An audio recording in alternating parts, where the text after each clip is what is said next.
میں ان کے پاس پہنچا نا بڑی مشکل سے، کہتے ہیں کیا کرنا ہے، میں نے کہا کہ یہاں پہ ہم نے بتا دیا نا کہ مجھے گولی لگی ہے، بہت سارے لوگ ایسے ہیں جو ڈر گئے، ہم یہاں سے چپ کر کے نکلتے ہیں. انہوں نے پرنس رابطہ کیا ڈاکٹر سے، جب بات کر رہی تھی یہ اس کے ساتھ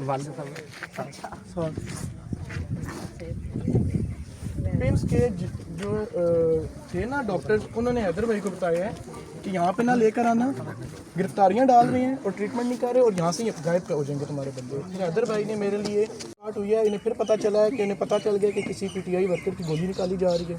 ڈاکٹر نے کہا ہے کہ میں نے گولی نکال دی ہے، اس کو لے کے بھاگو. پھر میں وہاں سے گھر پہنچا ہوں، حیدر بھائی نے اگلی کال مجھے پھر کیا، تیرے گھر پولیس آ رہی ہے، تیرے پاس صرف 5 منٹ ہے، بیوی بچوں کو لے کے بھاگ گیا.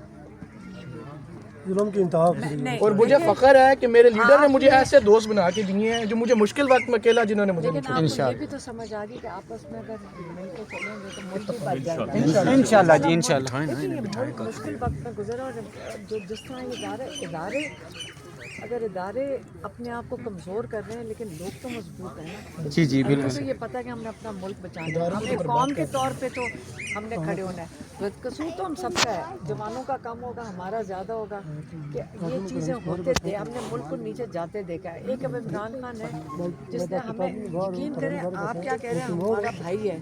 یہ نہیں کہ میں وہ ایسی بات کروں گی کہ اس کو پروموشن کے لیے، میں نے ان کو 1.5